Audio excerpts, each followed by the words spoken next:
Shalom, welcome to CFI India. We're glad to have you here with us today.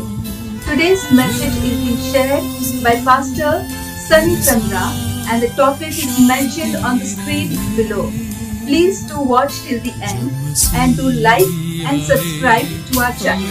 Please do also pray for our ministry. Thank you and God bless you. Praise the Lord. आज जो वचन आ रहा है, परमेश्वर तू क्या चाहता है। कभी कभी परमेश्वर हम लोगों को थोड़ा सा झटका भी देते हैं और हिला देते हैं अपने हुक्म से, और अगर हम लोग हुक्म से नहीं चलते हैं तो तकलीफ होती है। As a servant of God, परमेश्वर के दास होने के नाते हम लोग को कदम कदम पे परमेश्वर का इशारा लेना है, हुक्म लेना है और अपने मन से नहीं चलना है। और उस बात को लेकर मेरी टॉपिक चेंज हो गई, नहीं तो इस समय हमको ज़्यादा बात करना था जो हम लोग इस पीरियड ऑफ टाइम में हैं।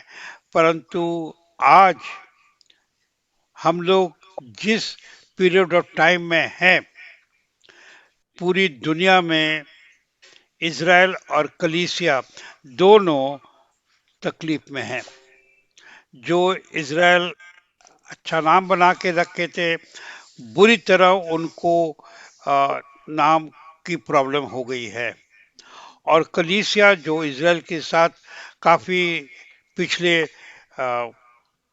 कुछ सालों से, और पर्टिकुलरली पिछले 30-40 साल में जो कलीसिया एकाएक इज़राइल की ओर झुक गया है, जब उनकी आंखें खुली हैं, कलीसिया के बीच में एक बहुत बड़ी आंधी आ गई है। करे तो क्या करे, बोले तो क्या बोले। और कलीसिया और क्रिश्चियन के सामने बहुत सारी सवालें आ रही हैं, मेरे सामने आता है। और मैंने अलग अलग पास्टर से बात किया है। हमने सिर्फ पास्टर से बात नहीं किया, मैंने क्रिश्चियन लोगों से बात किया है, बिकॉज बहुत इम्पोर्टेंट है। सिर्फ हम लोग पास्टर्स से बात करेंगे तो पास्टर्स के पास फिर भी जवाब है, मगर एक जो नॉर्मल क्रिश्चियन चर्च मेंबर है उनके पास जवाब आज के दिन, बहुत से सवालों का जवाब उनके पास नहीं है। एंड ये बात को लेके आई फेल्ट परमेश्वर बोल रहे हैं, इस बात को सामने लाओ एक बहुत सिंपल तरीके से, क्योंकि हमारे लोगों को अपने लोगों के लिए मुंह खोलना है। इन अदर वर्ड्स, परमेश्वर क्लियरली बोल रहे थे, सिर्फ पास्टर लोग जवाब देंगे और तुम जवाब नहीं दोगे और तुम जवाब नहीं दोगे और तुम जवाब नहीं दोगे। क्या हमारी कॉमन पर्सन मेंबर चर्च के क्या जवाब नहीं देंगे? हम लोग सबको जवाब देना है अगर हम लोग परमेश्वर की इच्छा में इज़राइल के साथ खड़े हुए हैं। तो यही बात को लेकर मैं आज थोड़ा सा आगे बढ़ा रहा हूँ। ये बात मैंने कुछ दिन पहले भी लिया था, मगर आज फिर से उसको एक नए तरीके से सामने पेश कर रहे हैं, क्योंकि कलीसिया के सामने, मेंबर्स के सामने, ऑर्डिनरी लोग जो इज़राइल को जरा भी उनके लाइफ से मालूम होता है कि इज़राइल को प्यार करते हैं, उनके मुंह पर सवाल फेंके जा रहे हैं। एंड 90% लोग अवॉइड कर रहे हैं, जवाब नहीं दे पा रहे हैं। तो आइए हम लोग वहीं से स्टार्ट करें कि जो इज़राइल में हो रहा है और उसको लेकर हमको क्या बोलना है और क्या समझना है। और सबसे बड़ी कंप्लेंट जो है आ रही है कलीसिया के सामने कि इज़राइल बच्चों को मार रहा है, इज़राइल लोगों को भूखा रख रहा है, इज़राइल में क्या हो रहा है, इस तरह का सवाल। ना पहली चीज ये है, मैंने एक चीज समझा कि हम लोग एज अ कलीसिया, इंडिया की कलीसिया को पहला खड़े होकर बोलना है कि हम यहूदी नहीं हैं, हम ईसाई हैं, हम क्रिश्चियन हैं। हमसे इस तरह का सवाल मत पूछो, फिर भी पूछ रहे हो तो मैं जवाब दूंगा। दूसरा, हम यहूदी नहीं हैं, हम क्रिश्चियन हैं, हम इजरायली नहीं हैं, हम हिंदुस्तानी हैं, आई एम एन इंडियन। तो हमसे इस तरह का सवाल मत पूछो जैसे कि मैं इजरायली हूं या मैं यहूदी हूं। पहला चीज, मैंने एक बार जब किसी को बोला तो उसका मुंह बंद हो गया। पूछने वाला पास्टर था, बोला आई एम सॉरी। हमने कहा नहीं, आप सॉरी हो, मगर आप क्या समझ के पूछा आपने? कहते नहीं, आप इसराइल की बताते इसलिए हमने कहा व्हाई शुड आई आंसर, ये तो जवाब बाइबल में ही है। और फिर मैंने उनसे बात किया। तो पहला चीज हम लोगों को बता दें, लोग ये ना सोचे कि हम यहूदी हैं। हम यहूदी नहीं हैं, हम क्रिश्चियन हैं। हम इजरायली नहीं हैं, हम इंडियन हैं। यहाँ पर लेके अपने को पहला स्ट्रॉन्ग कर लीजिए। Who are you to ask, फिर भी मैं जवाब दूंगा। अब आइए, जो तीन चार बातें सामने लोग रख रहे हैं कि गाजा में ऐसा हुआ, वहां पर ऐसा हो रहा है, वहां ऐसा हो रहा है, लोग भूखे मर रहे हैं। जी, पहला चीज हम लोग अपने बातों को, माइंड को एकदम डिसिप्लिन करें। और फर्स्ट थिंग, हम लोग अपने से पूछे और उनसे पूछे what is your source of information, कि आपका ये जो आपने न्यूज़ लिया है, ये कहाँ से न्यूज़ ले रहे हो, किस से न्यूज़ ले रहे हो। और आपको समझ में आएगा कि न्यूज़ जहाँ तक ज़्यादातर इंडिया में अल जलजीरा के थ्रू आ रहा है और थोड़ा थोड़ा इधर से उधर आ रहा है। इंडियन न्यूज़ चैनल गलत नहीं बोल रहे हैं। न्यूज़ चैनल जो गलत बोल रहे हैं, अल जलजीरा जो है वो बोल रहे हैं, बीबीसी भी गलत बोल रहा है, मगर हम लोग कुछ चेक नहीं कर रहे हैं। इज इट इम्पोर्टेंट कि हम लोग चेक करें? अब आपको कुछ बातों को केयरफुली सुनिए। हम लोग जानते हैं कि ऑपरेशन सिंदूर, जब इंडिया ने पाकिस्तान पर हमला किया, कश्मीर में जब उस तरह का मर्डर हुआ, तो कितनी बुरी तरह इंडिया ने, भारत ने पाकिस्तान को पूरी तरह ठोक दिया। हम लोग जानते हैं, और ये समय नहीं है वो बात करने का। मगर आपको मालूम है कि पाकिस्तान की मीडिया ने पाकिस्तान को क्या बोला? उन्होंने बोला कि पाकिस्तान ने इंडिया को इतनी बुरी तरह हाँ हाथ पैर तोड़ा है कि इंडिया की ये तोड़ा, वो तोड़ा, वो तोड़ा। और उन्होंने उनके जो आर्मी के जो चीफ हैं उनको प्रमोशन दिया, उनको वाइस क्या बोलते, फील्ड मार्शल बना दिया।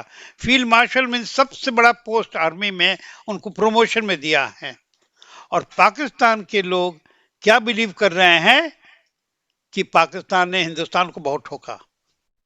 मीडिया किस तरह की बात करती है, आपको बिलीव नहीं हो, आप इंटरनेट में जाके चेक करें। और इस तरह की जो चीज होती है, हम लोगों को बहुत बुरी तरह मिसयूज हो जाता है। हम लोगों को क्या करना है? आज जब इतनी सारी बातें हो रही हैं, as a Christian, as a विश्वासी, हमें क्या करना है?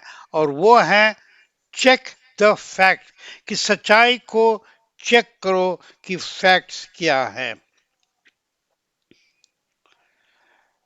अगर हम लोग सच्चाई को देखने जाएं तो एक बात सामने आता है कि पिछले लगभग 2 साल के अंदर इजराइल ने ईरान को, सीरिया को,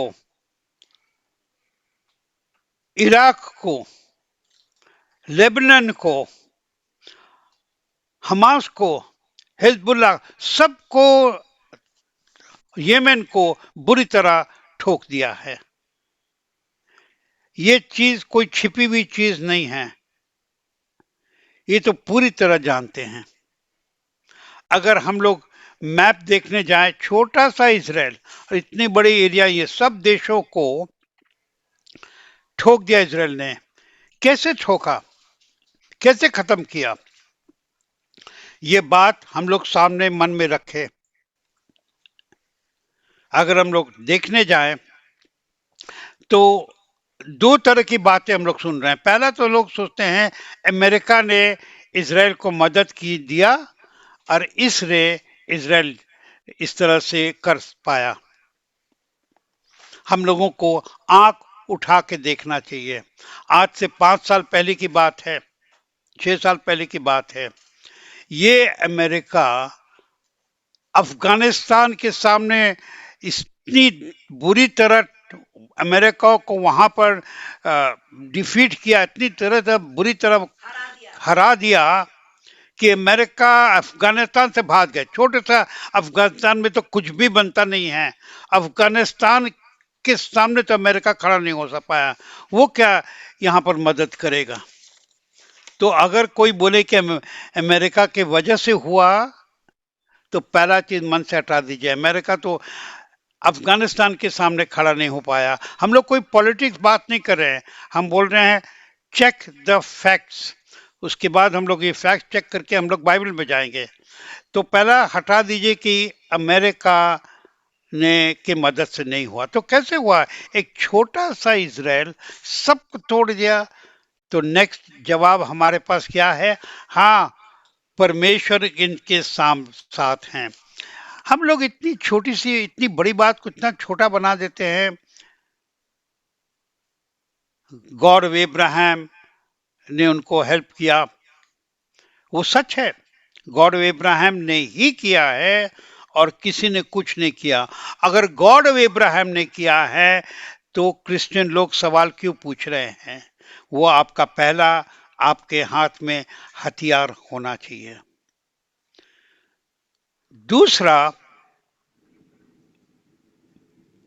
इस परमेश्वर ने इनको क्यों मदद किया और इनके द्वारा क्या कर रहे हैं। अब आइए हम लोग एक बार इस समय थोड़ा सा वचन की ओर जाएंगे। अगर किसी के पास बाइबल है, I think if Sangeeta can take out the Bible, की बहुत जरूरी है। जेरेमाया की किताब 51 अध्याय, जेरेमाया की किताब 51 अध्याय 20 21, 22 और 23, या 20, 21, 22 पढ़ दीजिए। If Sangeeta, can you read that out please? और शी नॉट देयर। 20, 21, 22 अंकल ना? हाँ, okay, you are there. Jeremiah 51, हाँ, 20, 21, 22 एंड इफ पॉसिबल 23। हिंदी में पढ़ दीजिए जरा। तू मेरा फारसा और युद्ध के लिए यहाँ हथियार एक minute, just before you read on, यहाँ परमेश्वर इजराइल से बात कर रहे हैं। ओके, हाँ ना, गो अहेड। तू मेरा फारसा और युद्ध के लिए हथियार ठहराया गया है। तेरे द्वारा मैं जाति जाति को तितर बितर करूंगा और एक तेरे मिनट, ही अभी हम लोग इसको केयरफुली देखिए। हम लोग बाइबल नहीं पढ़ेंगे तो हम लोग कुछ नहीं समझेंगे। जो परिस्थिति वहां पर हम लोग देख रहे हैं, अगर हम लोग बाइबल की नजर से नहीं देख रहे हैं तो we are wasting our time. हम लोग की क्रिश्चियनिटी पूरी वेस्ट हो जाती है कभी कभी। तो यहाँ पर परमेश्वर क्या बोले? तू मेरा क्या है? हथियार ठहराया गया है। और तेरे द्वारा मैं क्या करूंगा? जाति जाति को तितर बितर करूंगा। जाति जाति को, लोगों को। तो तू मेरा क्या है? उस शब्द को ठीक से देखिए, हम लोग बाईपास करते हैं। हाँ, please read that word out. तू मेरा फारसा और युद्ध के लिए हथियार ठहराया गया है। इंग्लिश में है, अच्छा इंग्लिश में है, thou art my battle axe. Thou art my battle axe. Axe क्या होता है हिंदी में? कुल्हाड़ी। तू इजराइल को बोल रहा है परमेश्वर, दैट मीन्स जो पर इजराइल कर रहे हैं उसके पीछे सिर्फ परमेश्वर का हाथ नहीं है, हुक्म नहीं है। वो बोल रहे कि तू ही, दैट मीन्स इजराइल को परमेश्वर ने हाथ लिया है, अपने हाथ में ले लिया, और उसके द्वारा सब चीज हो रहा है। परमेश्वर की आशीष से हो रहा है, ये काफी नहीं है। परमेश्वर का वचन बोल रहा है कि तू, you are my battle axe, and through you I will destroy this this this this this. अब आप पूरा पढ़ लीजिए, हम लोग जब इस पॉइंट को पढ़, हाँ अब आगे पढ़िए शुरू से पढ़िए। और तेरे ही द्वारा राज्य राज्यों को नष्ट करूंगा। तेरे ही द्वारा मैं सवार समेत घोड़ों को टुकड़े टुकड़े करूंगा। तेरे ही द्वारा रथों समेत रथ को भी टुकड़े टुकड़े करूंगा। तेरे ही द्वारा मैं स्त्री पुरुष दोनों को टुकड़े टुकड़े करूंगा। तेरे ही द्वारा मैं बूढ़े और लड़के दोनों को टुकड़े टुकड़े करूंगा, और जवान पुरुष और जवान स्त्री दोनों को मैं तेरे ही द्वारा टुकड़े टुकड़े करूंगा। ना एक मिनट होल्ड करिए। अब इस देखिए यहाँ पर लिखा क्या है, ये बाइबल में लिखा है। हमको ये सीरियसली लेना है या इतिहास लेके खत्म करना है?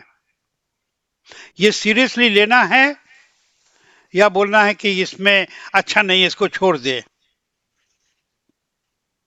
दिस इज द टाइम, ये पीरियड ऑफ टाइम जब इस तरह का की परिस्थिति आए है, हम लोग वचन को पढ़ खोले, देखे क्या हो रहा है, वचन में कुछ लिखा है। और अगर हम लोग इस बात को, उस इन चीज़ों को उस दृष्टि से देखेंगे, हम लोग को बहुत सारी बातें समझ में। पहला चीज़ तो यही समझ में आएगा कि जो इज़राइल कर रहा है, इज़राइल की को सिर्फ परमेश्वर की आशीष नहीं है ने, वो वचन हमें याद दिला रहा है कि इज़राइल परमेश्वर के बैटल एक्स हैं। तो एक्स को चलाने वाला कौन है? कौन चला रहा है? कौन चला रहा है? परमेश्वर। परमेश्वर चला रहा है। अभी कभी कभी हम लोग इन बातों को ओवरलुक करते हैं और सिर्फ बोलते हैं परमेश्वर उनके साथ में है, और हो सकता है वो थोड़ी गलतियां कर रही हैं। Let us go back. We must go back and look at what it means, कि ये क्या मतलब है। हम लोग पास्ट को देखेंगे, जब हम लोग पास्ट को देखेंगे तो हम प्रेजेंट को समझ पाएंगे, और जब हम लोग पास्ट को देखेंगे और प्रेजेंट को समझेंगे कि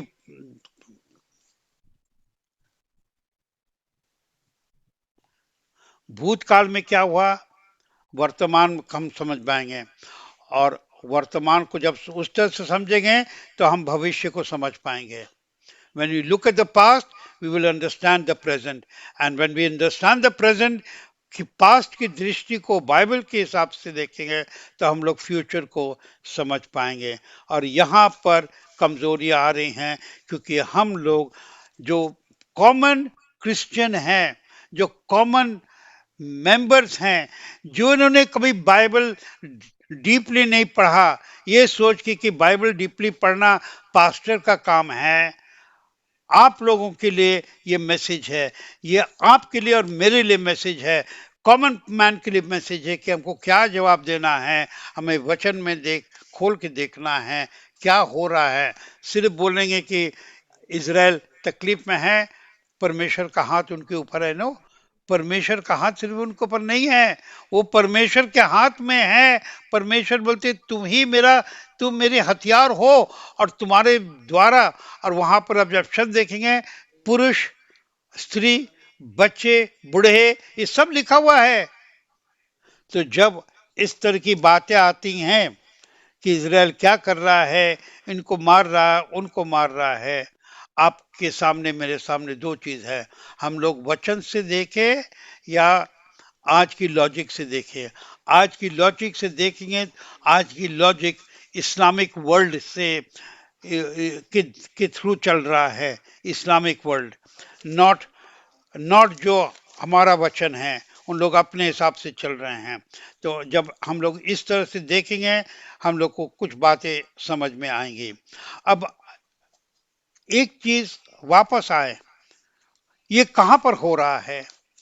ये प्रॉमिस्ड लैंड में हो रहा है, जिस प्रॉमिस्ड लैंड का दूसरा नाम क्या है? होली लैंड। और उस होली लैंड में की भागीदारी कौन है? होली लैंड क्यों है? क्योंकि वो इज़राइल का है और 7-12 परमेश्वर के नाम का भी है। It is the lord's land. तो ये क्यों इतना खींचातानी चल रहा है? क्यों चल रहा है?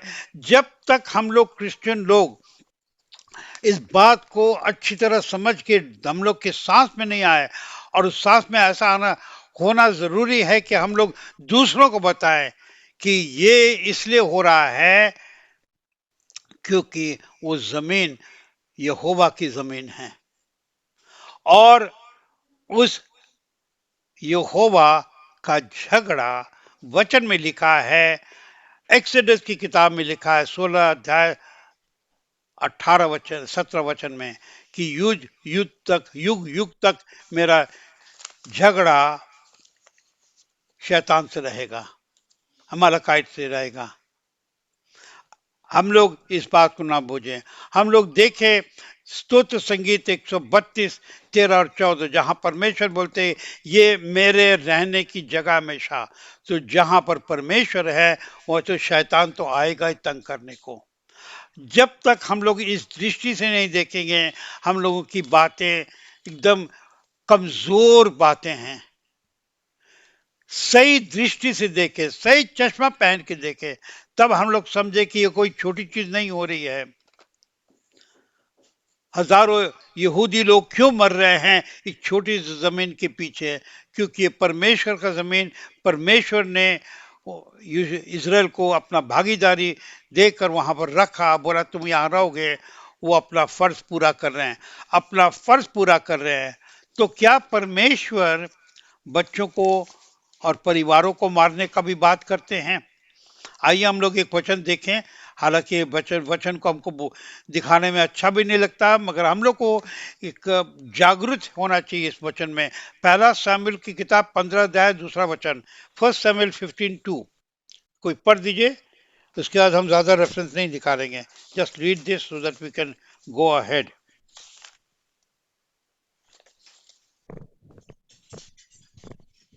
कौन सा अध्याय अंकल?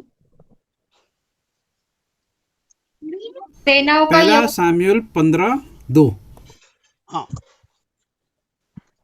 सेनाओं पढ़िए। का यहोवा यह कहता है कि मुझे चेत आता है कि अमालेकियों ने इस्राएलियों से क्या किया, और जब इस्राएली मिस्र से आ रहे थे तब उन्होंने मार्ग में उनका सामना किया। 1 Samuel 15:2।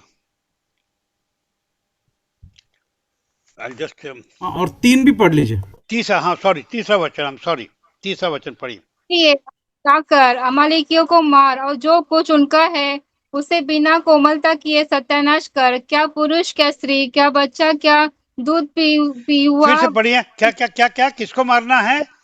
किसको क्या किसको स्त्री, क्या पुरुष, क्या स्त्री, क्या बच्चा, क्या दूध पीहुआ, क्या गाय बैल, क्या भेड़ बकरी, क्या ऊंट, क्या गधा, सबको मार डाल। ये कौन बोल रहा है? किसको बोल रहा है? ये सैमुअल याद दिला रहा है सॉल को कि तुम्हारे पास ये हुक्म था और तुमने मारा नहीं। दैट मीन्स ये हुक्म कहां से आया? ऊपर से आया। ये परमेश्वर का वचन हमने पढ़ा कि इज़राइल परमेश्वर के क्या हैं? हथियार हैं।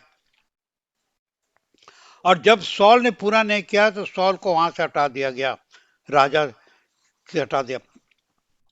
हम लोग जब तक इज़राइल में जो हो रहा है बाइबल के नजर से नहीं देखेंगे, हम लोग अलग अलग छोटी छोटी बहाना देंगे और हम लोग कमजोर हो जाएंगे। जो सच्चाई है वो सच्चाई को देखना है। तो अभी हम लोग एक चीज, अब यहां से वापस आए कि आज इज़राइल युद्ध लड़ रहा है। अगर अभी हम लोग, मैंने क्या बोला है, we must see history, we must see the Bible, कि वहां पर क्या हो रहा है, और बाइबल के नजर से उसको समझें। अगर हम लोग अब इज़राइल की इतिहास को देखें तो इज़राइल जब से मिस्र देश छोड़ा, कंटिन्यूसली हर जगह, जब तक वो प्रॉमिस्ड लैंड जमीन में पहुंचे नहीं, जब तक वहां पहुंचे नहीं, तब तक कंटिन्यूसली उनका युद्ध चला। और जब जोशा में उनको लेके गए, हम लोग जोशा की किताब में पढ़ते हैं 10 और 11 वचन में कितना युद्ध जोशा ने किया, कितने लोगों को मारा, और हर जगह एक ही चीज था, सबको मारा, किसी को छोड़ा नहीं। देखिए, हम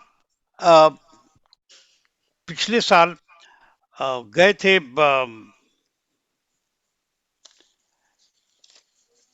बेलगांव। वहां पर एक मीटिंग में मैंने सवाल का जब टाइम आया, किसी ने पूछा कि पास्टर साहब, इजराइल लोगों को क्यों मार रहा है? यह हर जगह सवाल आता है, पूछने वाला पास्टर।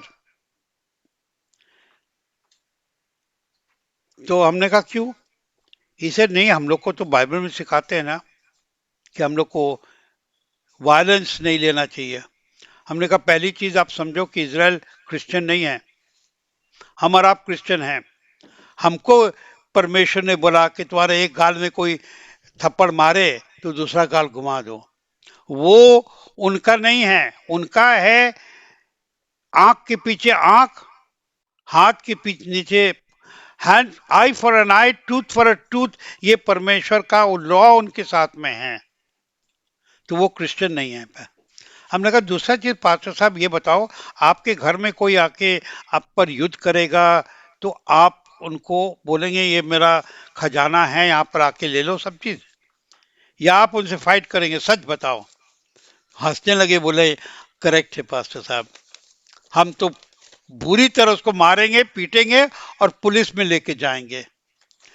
तो ये हम लोगों की परिस्थिति है। हमारे पास क्या जवाब है, हम लोग ठीक से समझे। जब हम लोग इजराइल की इतिहास को देखते हैं, कंटिन्यूसली वो युद्ध लड़े रहे थे, और जब भूमि में आए भी तो उनको कुछ समय का शांति मिला, मगर परमेश्वर ने उनको आउट किया क्योंकि उन्होंने परमेश्वर के कानूनों को नहीं रखा। जब वो वापस आए, अगर हम लोग वहां से देखें, क्योंकि उतना पुराना नहीं देखना है, यहाँ देखे तो अपने देश में वो वापस आए। कहाँ वापस आए? अपने देश में। अपने देश में जब वापस आए 1948, तो 1948 में ही पहला फिर से युद्ध हुआ। उस समय इजराइल के पास कुछ भी नहीं था, फिर भी इजराइल उस युद्ध को जीता। मगर एक बहुत विचित्र चीज हुई। 1948 में कलीसिया को एक बहुत बड़ी आशीष मिली, और वो क्या था? वो था रेडियो मिनिस्ट्री, के रेडियो के ऊपर इवेंजलिज्म और प्रचार होने लगा 1948 में। 1948 में इनका वो युद्ध हुआ इजराइल का, वो जीते। 1948 में कलीसिया को आशीष मिला, और वो ये है कि रेडियो की मिनिस्ट्री स्टार्ट हुई, पूरी दुनिया में प्रचार। फिर 1956 में फिर युद्ध हुआ उसी जमीन पे, जिसको कहते हैं सुएज कैनाल वॉर। वो भी इजराइल जीत गया। और क्या विचित्र चीज, 1956 में कलीसिया के लिए एक आशीष आया, वो है हीलिंग मिनिस्ट्री स्टार्ट हुई। किसके through? Among others oral Roberts. 1967 67 1967 में फिर युद्ध हुआ, जिसको बोलते 6 डे वॉर, और इतने स्ट्रॉन्ग तरीके से इजराइल जीता। 6 दिन में। उस समय कलीसिया के लिए एक आशीष हुई, और वो आशीष क्या था? TV ministry. पहला बार 1967 में क्रिश्चियन मिनिस्ट्री टीवी के द्वारा पूरी दुनिया में जाने लगा। 1967 में इज़राइल ने यरूशलेम का कब्जा वापस लिया, क्योंकि यरूशलेम को परमेश्वर ने इज़राइल को ही दिया था, आप जो जानते हैं अपने वचन में। फिर 1973 में फिर युद्ध हुआ इन्हीं लोगों के साथ,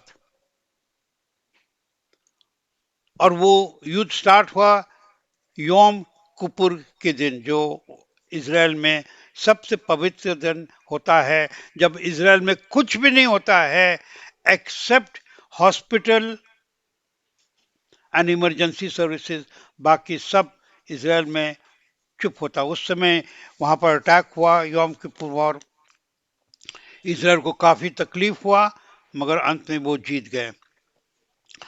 और कलीसिया को एक आशीष आई, और वो है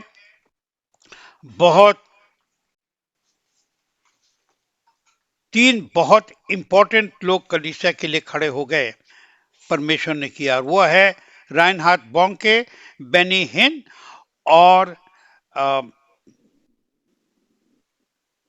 Catherine कुलमैन, 3 people.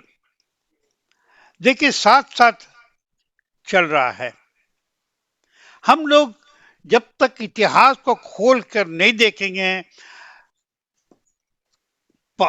we have to understand the present by looking into the past and the Bible. भूतकाल में क्या हुआ, हम लोग तभी वर्तमान को समझ पाएंगे। जब तक हम भूतकाल देखेंगे नहीं, हम नहीं समझ पाएंगे क्या हो रहा है, क्योंकि शैतान नहीं चाहता है कि हम लोग बाइबल से समझें। और उसके बाद 2023 में जब ये वॉर चालू हुआ, जब हमास ने योम किपुर के दिन, जब इज़राइल में कुछ नहीं होता, सब शांत है, उस दिन शुरू किया।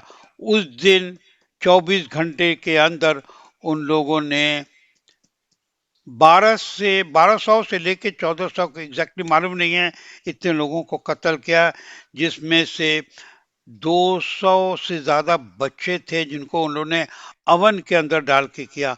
इसका वीडियो बनाया और इंटरनेट में दिया, आप इंटरनेट से चेक कर सकते हैं। जब हम लोग भविष्य को देखते हैं, भूतकाल को देखते हैं, तो हम लोग जानते हैं परमेश्वर के साथ है, और यही बात हम लोग समझ पाएंगे कि आगे क्या होने वाला है। अब सबसे बड़ा सवाल यह है, क्या बच्चों को मारना, औरतों को मारना, भूखा मरना, ये सब सही है? क्योंकि यही तो लोग बोल रहे हैं हमारे सामने, आपके सामने, कि ऐसा होना चाहिए क्या? पहला चीज, कौन कहता है कि बच्चों को इस तरह से मारा जा रहा है? कहने वाला का सोर्स क्या है? इसमें सच्चाई है क्या? ये तो हम और आप चेक ही नहीं करते हैं। इज़राइल की आदत नहीं है और ना वो इस तरह का काम करते हैं। तो पहला चीज, इस बात को मन से हटा दीजिए। अगर हम लोग देखने जाएं कि लोग भूखे मर रहे हैं, आपने किसी हमास फाइटर का चेहरा देखा है? आप हमास फाइटर का चेहरा देखेंगे, एकदम पिंक है, स्ट्रांग है। उनके बीच में क्यों नहीं कोई भूखा है? क्योंकि जो खाना जाता है हमास अपने लिए रख के फिर इन लोगों को भूखा रखता है। और भूख से मरने वाले मेन लोग कौन हैं? जो होस्टेजेस हैं। तो जब लोग इस तरह का सवाल पूछे, अगर आपके पास जवाब नहीं है, ये टाइम है, मैं आज आपको फिर से यही बात रिपीट कर रहा हूं, हम लोगों को जब तक बाइबल से इतिहास को नहीं देखेंगे, हम लोग आज के दिन और कल के दिन को समझ नहीं पाएंगे क्या हो रहा है। जो हो रहा है कुछ भी नहीं हो रहा है जो परमेश्वर के हुक्म के अनुसार नहीं है। वचन कहता है, सिखाता है कि हर युद्ध में परमेश्वर का हाथ उनके ऊपर था। बल्कि परमेश्वर के वचन से हमने क्या पढ़ा है कि God says you are my battle axe. अच्छी तरह उसको पढ़ लीजिए। अब एक सवाल आपको पूछने का टाइम आया है, जब लोग आपके सामने पूछते हैं, और वो ये कि होस्टेजेस क्यों उन्होंने पकड़ के रखा, किसने उनको हक दिया है कि इजराइल में जाके इतने होस्टेजेस रखें और उसको लेकर बार्गेन करें कि हम एक छुड़ाएंगे, दो छुड़ाएंगे, हमको इतना छुड़ा के दो, ये करो वो करो। हम और आप कभी सवाल उनसे पूछते हैं? तो नेक्स्ट टाइम आपसे कोई पूछे, उनसे पहला पूछिए कि होस्टेज को रखने का किसने हक दिया है। आप देखेंगे किसी ने भी हक नहीं दिया है, बल्कि कानून के अनुसार वो इतना बड़ा पाप है, यूनाइटेड नेशंस के चार्टर के अगेंस्ट है कि हम लोग किसी का हम लोग होस्टेज नहीं ले सकते हैं। मगर हमारा पूछ नहीं रहे हैं, हम लोग डिफेंड कर रहे हैं जैसे कि हमने कोई पाप किया या इजराइल ने कोई पाप किया। टाइम है हम लोग ये पूछे होस्टेजेस का क्या पोजीशन है। अब आइए, सबसे बड़ा क्वेश्चन वो है गाजा।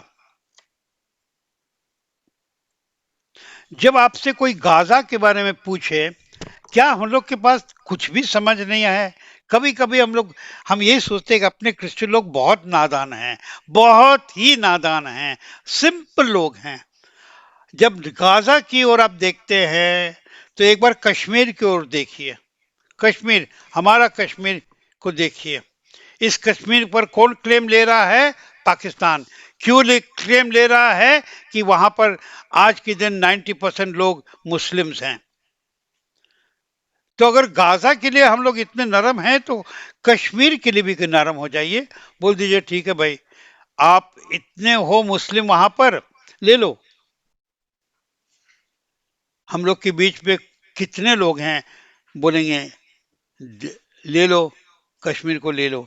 1% भी नहीं है, कोई नहीं है। मुस्लिम लोग बोलेंगे और कोई नहीं बोलेगा। मगर गाजा के लिए हम लोग बोलने को तैयार हैं, जबकि हम लोग जानते हैं बाइबल से कि गाजा इजराइल का था और रहेगा।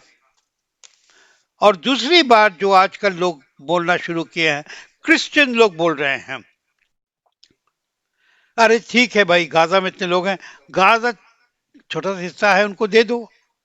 आइए हम लोग बाइबल से पढ़े इसको। इसलिए बोलते कि हम लोग को बाइबल से जवाब दीजिए। जोएल की किताब खोले, कोई पढ़ दीजिए, एक ही वर्ष है।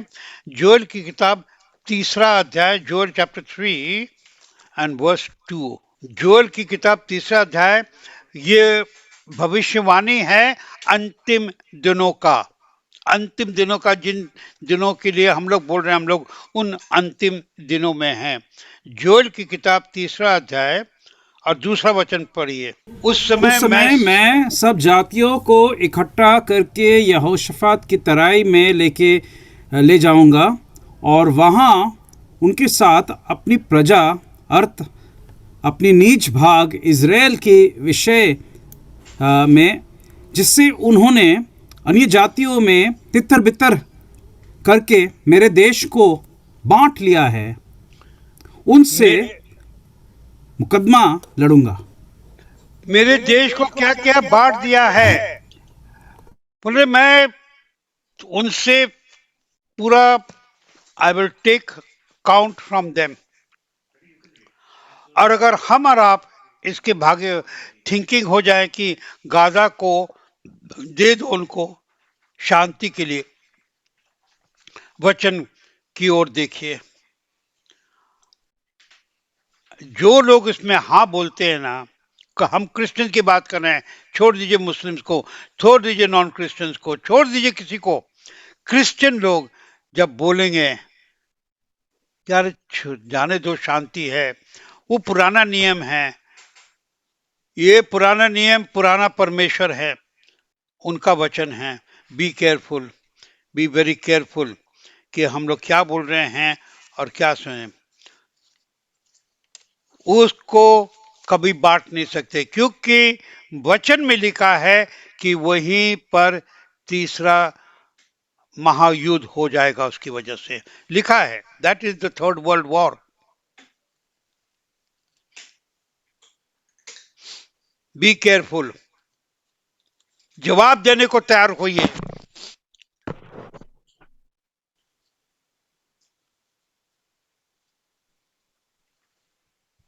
पैलेस्टीन, जो पैलेस्टीनियंस हैं, अरे पैलेस्टीनियंस क्या है, आज के दिन कहां से आए हैं? आए हैं एक जगह क्रीट से। वो सब छोड़ दीजिए, उतना डिटेल में जाने को जरूरत नहीं। आइए सिंपल सवाल, आज के दिन पुराने समय का फिलिस्टाइन और आज का पैलेस्टाइन एक ही नहीं है, लोग मिक्सअप हो जाते हैं। नेवर माइंड, जो आज के दिन मुस्लिम्स है जो क्लेम कर रहे जमीन को, वो सब मुस्लिम्स हैं। मुस्लिम जो रिलीजन स्टार्ट हुआ प्रभु यीशु मसीह के 610 610 एडी, वो तब आए मुस्लिम्स। यहूदी लोग वहां पर कब से थे? 3,500 साल, 3,500 साल। और हम लोग तैयार हैं उनको दे दो। Be careful, be careful what we say. और सिर्फ बी नॉट केयरफुल, मगर आपके पास अगर जवाब नहीं है तो प्लीज बाइबल पढ़िए। आज का वचन जो भी दे रहा हूं इट्स रिकॉर्डेड, सुनिए ठीक से, पॉइंट्स नोट करिए। बहुत सिंपल चीज है, आपके पास्टर को जवाब नहीं देना, आपको जवाब देना है। आशीष आती है, आपके पास्टर के पास अगर आशीष रह जाएगी तो आप बोलेंगे मेरे लिए क्या है। मुंह खोल के जवाब देना आपका फर्ज बनता है, हर विश्वासी का, हर क्रिश्चियन का फर्ज बनता है। मुस्लिम लोग जानते हैं मगर क्रिश्चियन लोग नहीं जानते हैं, और हम पर उन लोग हंसते हैं इसकी वजह से। इसलिए मैं आज के वचन का ये हिस्सा बंद करता हूं, क्योंकि एक्चुअली मेरे माइंड में कुछ और था लेने का, परंतु परमेश्वर ने बोला इस बात को सामने रखो। और ये सेकंड टाइम है जब मैंने इस हिस्सा को सामने रखा है, मगर ये सब पॉइंट्स को लेकर सबसे बड़ा इंपॉर्टेंट पॉइंट आप लेके याद रखिए, जो यिर्मयाह की किताब से हम लोगों ने पढ़ा है।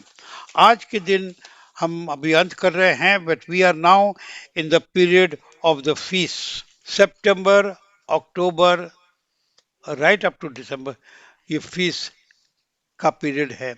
Last part of the feast, feast का हिंदी क्या है फीस्ट परब। हिंदी है सन मराठी में सन।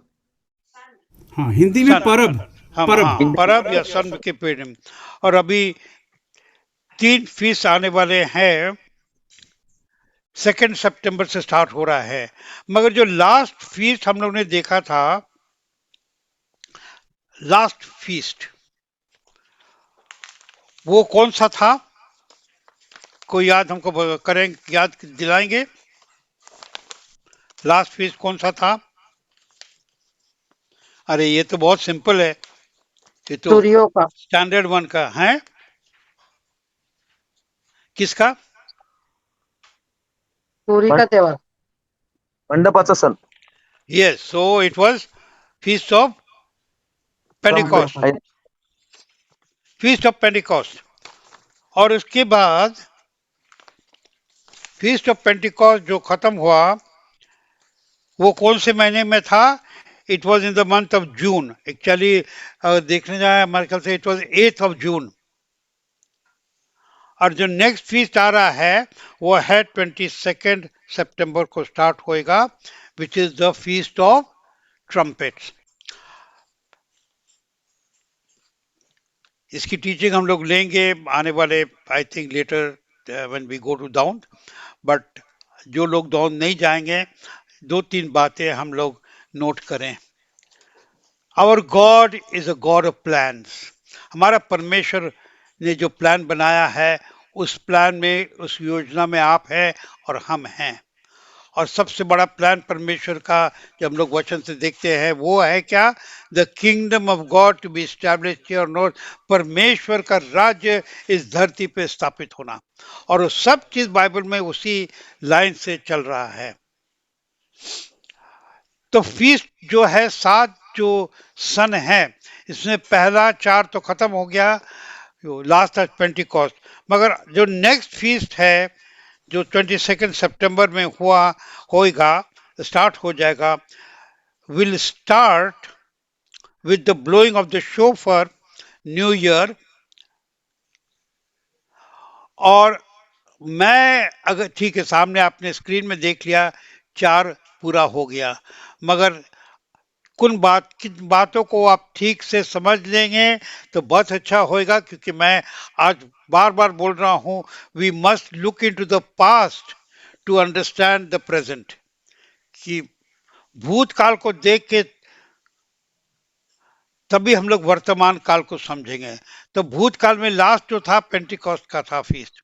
अब ऑलमोस्ट 3.5 महीनों के बाद नेक्स्ट हम लोग आएंगे फीस्ट ऑफ ट्रम्पेट। तो ये इतना बड़ा गैप क्यों है?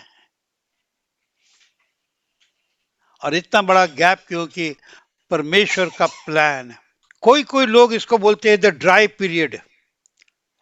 ड्राई पीरियड फ्रॉम पेंटिकॉस्ट से लेके अभी up to feast of trumpets.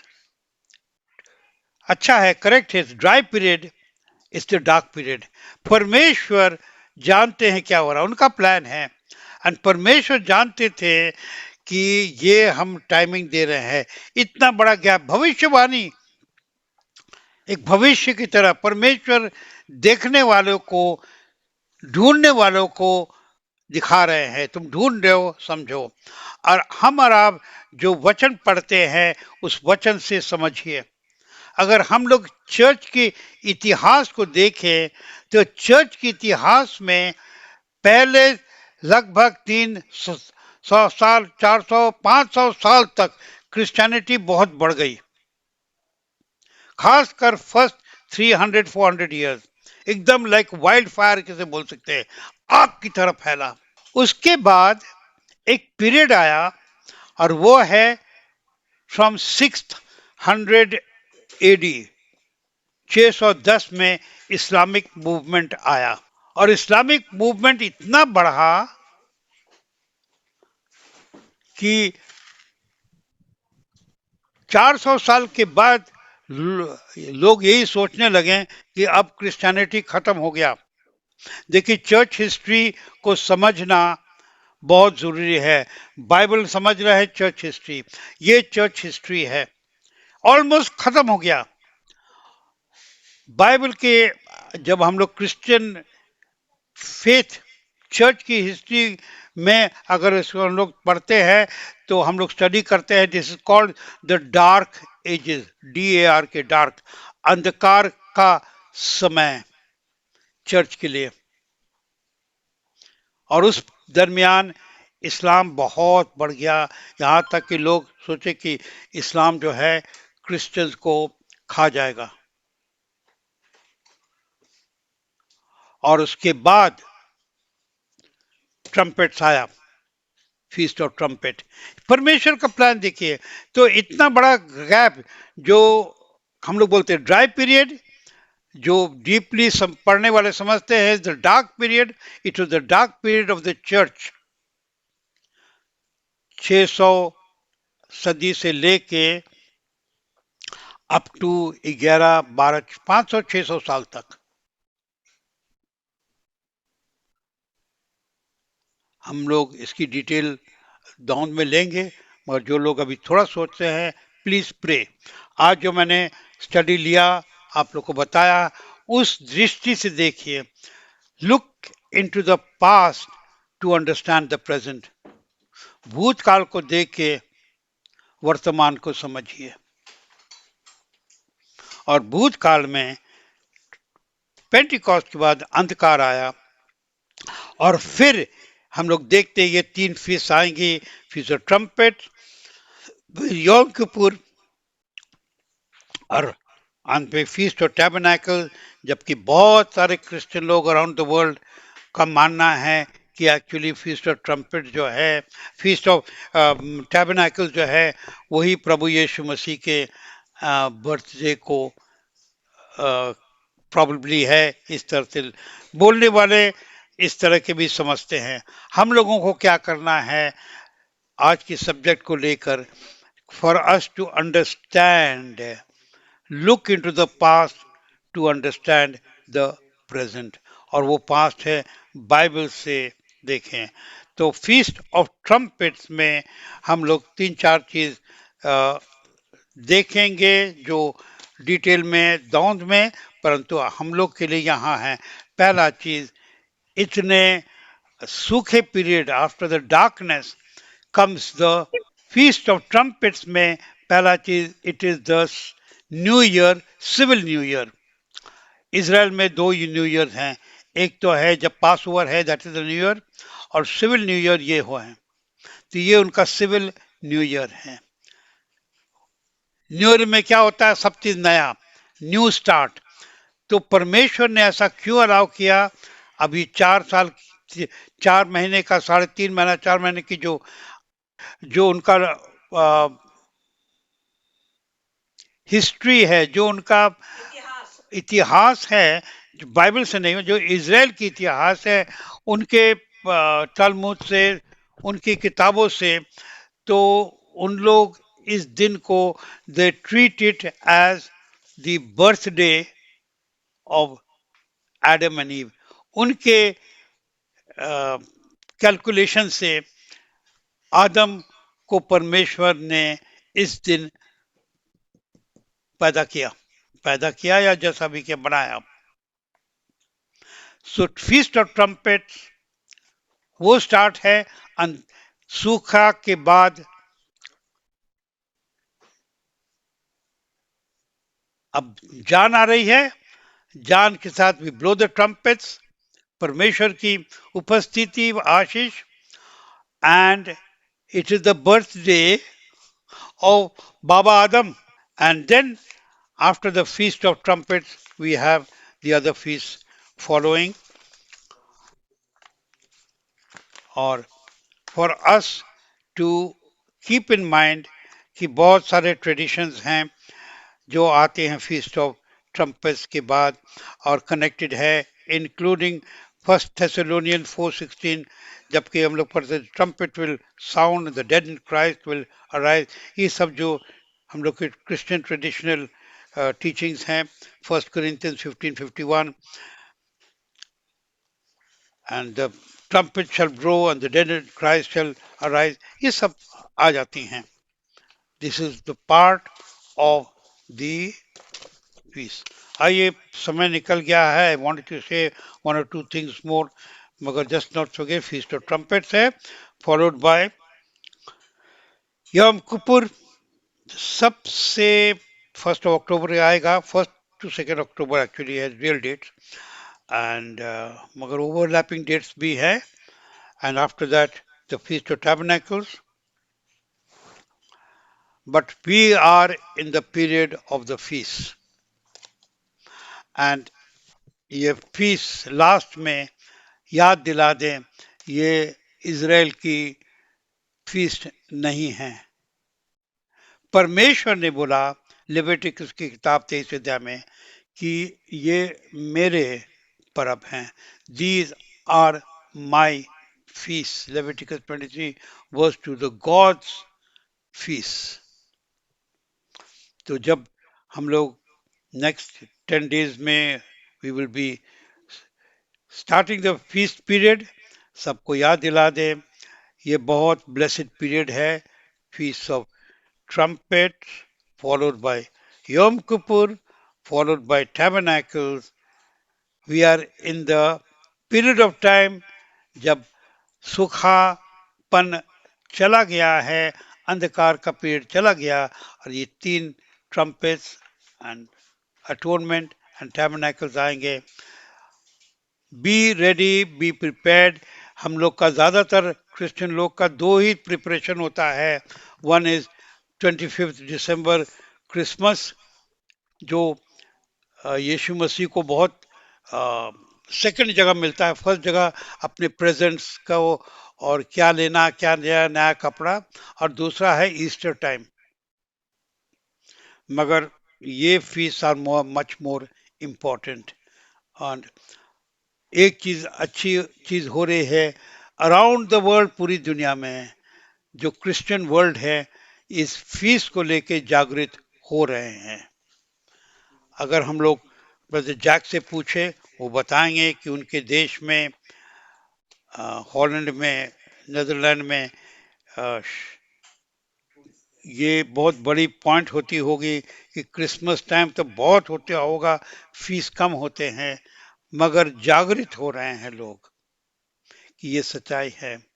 So I end with this, we are in the period of feasts, but for me today was the reminder कि ये टाइम है जब मामूली Christian, ordinary Christian, not pastor nor deaconesses nor bishops, हम लोगों को जवाब नहीं देना, आपको जवाब देना है। और आपको जवाब देना है वचन के आधार पे। और वचन का आधार कैसे लेना है?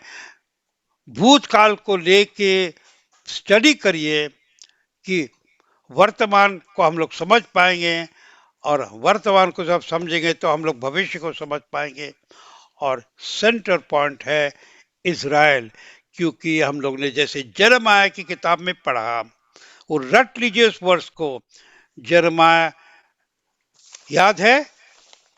यिर्मयाह कौन सा वर्ष है, चैप्टर क्या है? 51 हाँ, वर्सेस